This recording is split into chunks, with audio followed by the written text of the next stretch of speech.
November 17th, 1978 was a dark day in the world's history. Sure, we'll forever remember September 11th, 2001, April 15th, 1912, and September the 1st, 1939. But they don't even come close to November the 17th, 1978. August 23rd, 2005, New Orleans was shook to its very core. April 20th, 1999, American high school was changed forever. March 11th, 2011, Japan was destroyed by a horrific natural disaster. But these do not even hold a candle to November the 17th, 1978. For on that tragic day, cinema and television would never be the same again, as there was the one and only airing of a certain Christmas special that was so bad it was never repeated. So bad, creator George Lucas actually said he wished he had a time machine and a sledgehammer to go back and destroy every single copy. So bad, Harrison Ford even refuses to acknowledge its existence to this day. Do you remember making this Christmas special? I think it was 1978. No, you don't remember it?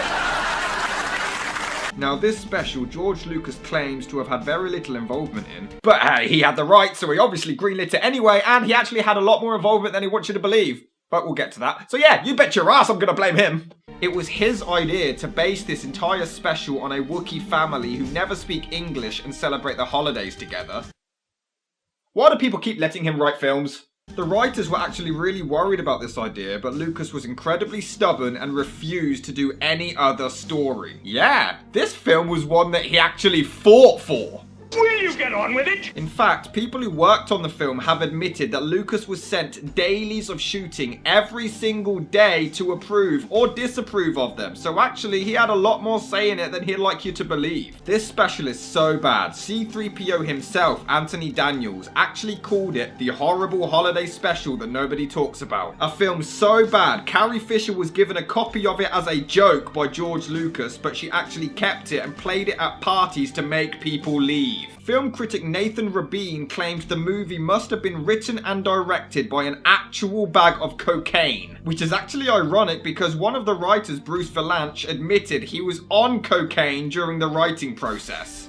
It shows. There was even talks of a spin-off TV series which never materialised due to this film's poor reception. The idea was simple. With the success of A New Hope the previous year, while Lucas worked on Empire Strikes Back, he wanted to keep Star Wars fresh in people's minds, which is what this pile of crap was for. I have never been so terrified in my life. So the special opens with Han Solo and Chewbacca, once again played by Harrison Ford and Peter Mayhew, chasing some stock footage of the last movie, and my god, look how excellent this quality is. You can just tell George Lucas spent decades trying to destroy every copy. That's the spirit. You'll be celebrating Life Day before you know it. Ah yes, you see, technically this isn't a Christmas special, this is a holiday special. I guess you can't say Christmas because you might offend people, even back then. Yeah, so it's a holiday special. It isn't about Christmas, it's about Life Day. And I bet you're all wondering what Life Day is.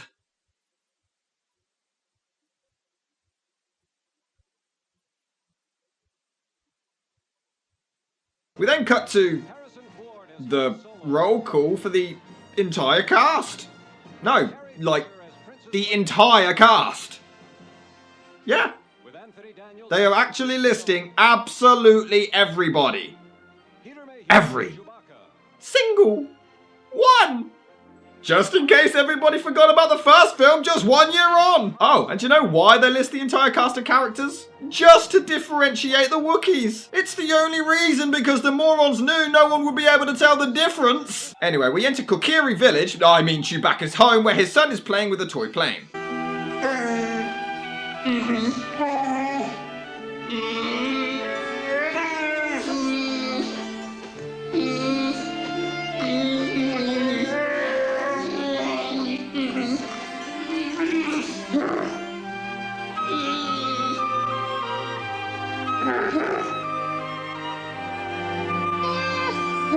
The film itself never had subtitles.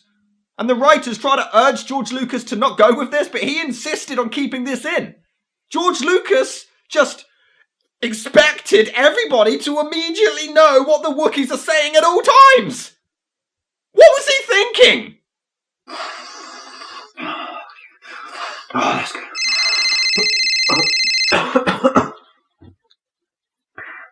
Hello?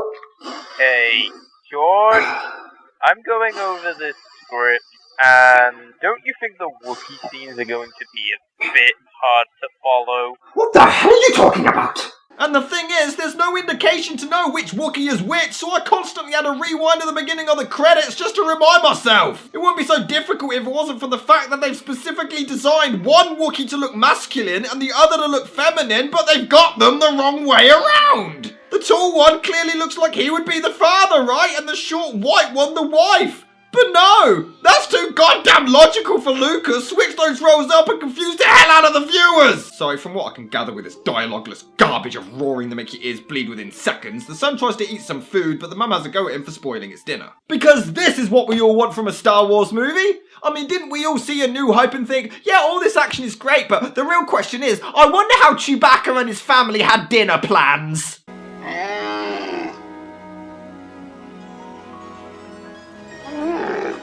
And it's still freaking going! How can this last for so long? There's even emotional music playing as if it's to imply there's some kind of conflict, but Jesus Christ, we can't understand a damn thing! Oh, no, they're doing something. Let's just see where this goes.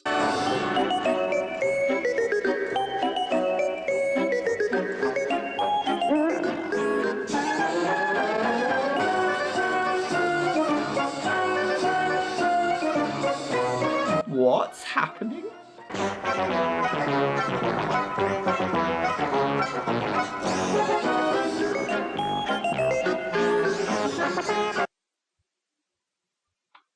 I'm genuinely confused. Like, okay, so George Lucas wanted to pad out time. He wanted to keep Star Wars fresh in everybody's minds, right? And this was his solution? To tide people over. We went from Luke Skywalker destroying the Death Star to some furball Wookiees watching some kind of deformed yoga. What? How is this going to keep us entertained for Empire?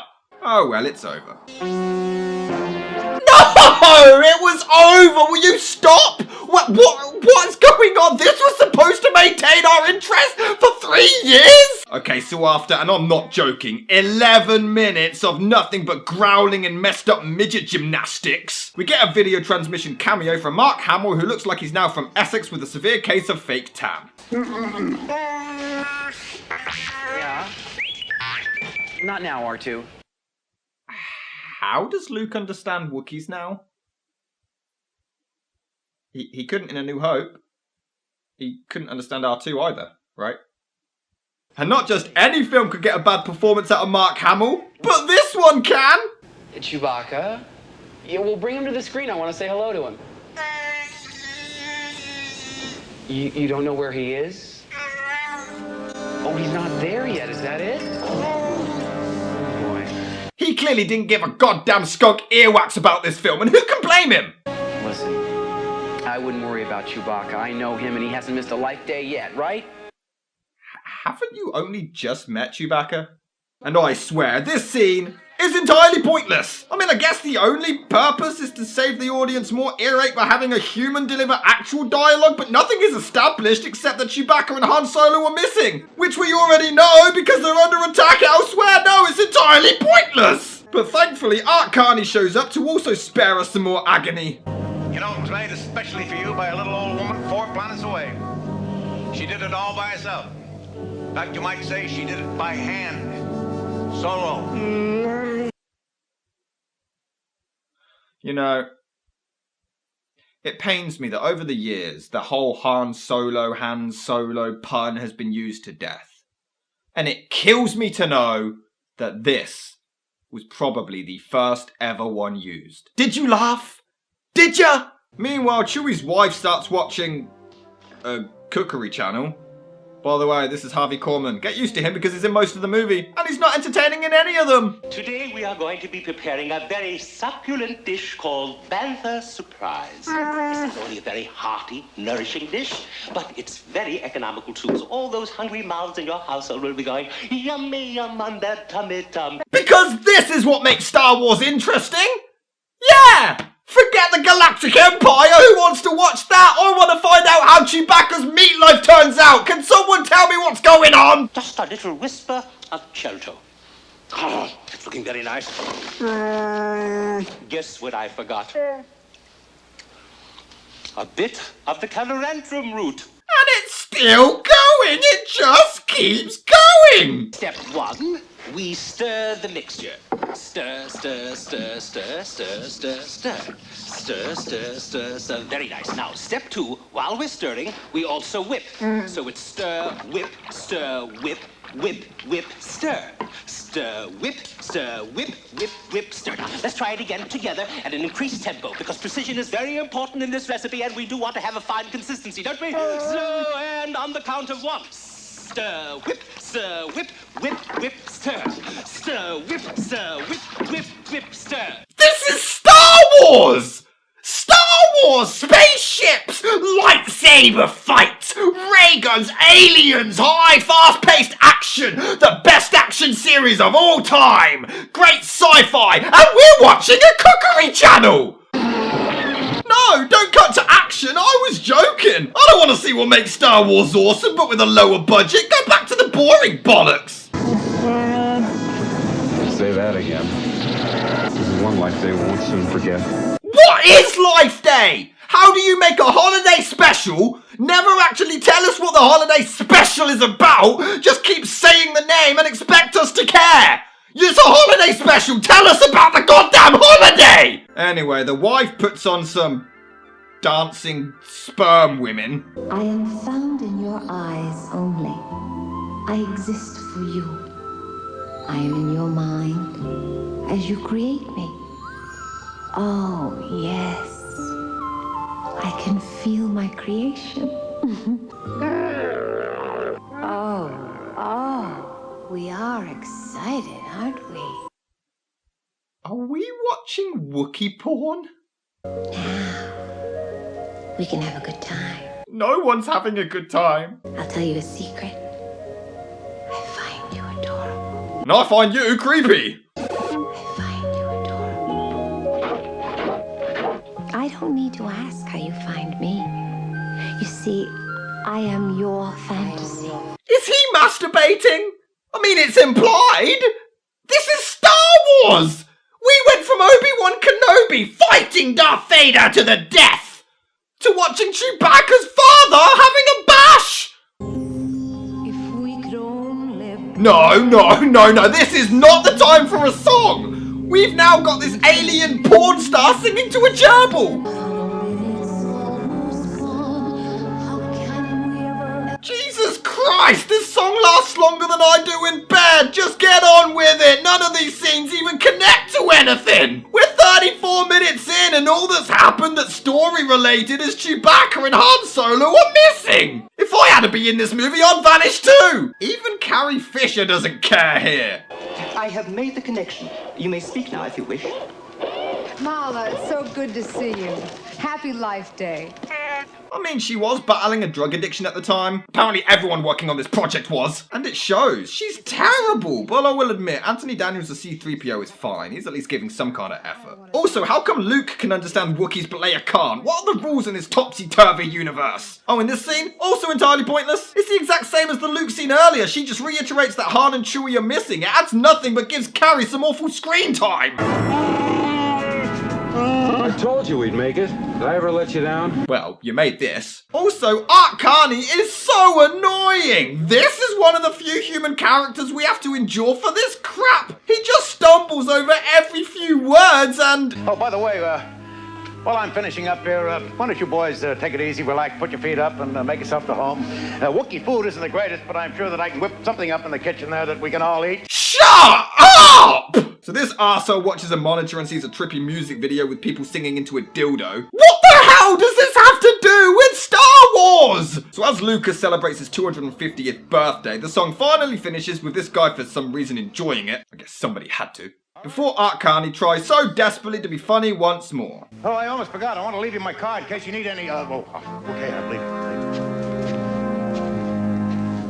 it. Investigate the upper area. Check for any rebel material. Anything to connect this household with the Alliance. Oh, don't forget about these protective cases for your identification card. I got a good item. That's it. I'm gone. Or twice more. He just did the exact same joke twice in the span of about 10 seconds. So we cut back to the Wookiees who randomly enter animation land. What does this have to do with anything? Do something that resembles some kind of a purpose! And I've heard people say this is actually the best part of the film. But no, this sucks donkey balls too. This is sloppier than an Eskimo's armpit in the summer. This is uglier than Jackie Stallone. The animation is horrendous. The voice acting is even worse. Indeed. Friend is merely a term that is often misused. Did R2 say that? Words to that effect. How can Anthony Daniels be so good in live action but so bad in animation? It's the same goddamn role. None of it sounds like any of them give a damn. And look at the animation of the humans. Why is Han's face longer than Lord of the Rings? What happened? I don't know. And why did his mouth move loads before he even spoke? Why do animation if you can't? This is atrocious. This is like the animator did this as a joke entry and submitted it as a prank, but Lucas ended up loving it and used it anyway. What'd he say? Wait, live action Luke can understand R2, but animated Luke can't. This is also the very first appearance of legendary Boba Fett. Yeah, wouldn't you be proud to have this as your debut? In fact, now that I think about it, wouldn't a feature-length animated Star Wars film have been better? I mean, it would have been easier. Spend the budget on animation. The cast can record for quite cheap. It would have made a lot more sense. But hey, let's do both and make them both suck. And it never ends. This scene, like every other sequence in this awful film, just never ends. It's so boring and I just don't care. We're nearing the hour mark of this garbage and nothing has even happened. Chewbacca gets tied up, Han Solo and Luke are knocked out, they're on some stupid mission. Get on with it! I mean, James Earl Jones has a brief cameo and I guess he's at least trying. I beg your pardon, sir. Chewbacca suspected all along there was something bad about Boba. How did you know, Chewie? Which he didn't mention beforehand because... And after 10 minutes, the animation finally ends. What was the point of that? How did it connect to any of the rest of the film? So we return to the Wookiees because of course that's where the action really lies. Go clean up your room. That was actually just said in a Star Wars film. Before Chewbacca's wife watches an instruction video for a transmitter. Try not to rip it open, because it makes a very handy storage case for your tools until you need them again. Do we need to see every single step? Now, this is the first thing you'll need. Do we need to see any single step? Please be careful not to hurt yourself on the sharp edges. Ow. Did anybody laugh at that? Now, find the circuit breaker module. And by the way, let's start calling these components by their proper names. Circuit breaker. Every one of the 10,000 terminals on your circuit breaker module. And like everything else, it never seems to end. This just keeps going because Harvey Korman has just been so gosh darn funny so far in this, he needs even more screen time. Why did anyone think this was a good idea? We must remain alert for this very complicated procedure. Do something funny! Or awesome! Just do something! Alright, we'll give it a try. So another 15 years pass before we return to Tatooine, where all decent movies are now extinct. We cut to this bar where we see everyone's other favourite part of this movie, B. Arthur. But hey, she's also with another role from Harvey Korman. Yay, let's see if he's funny yet.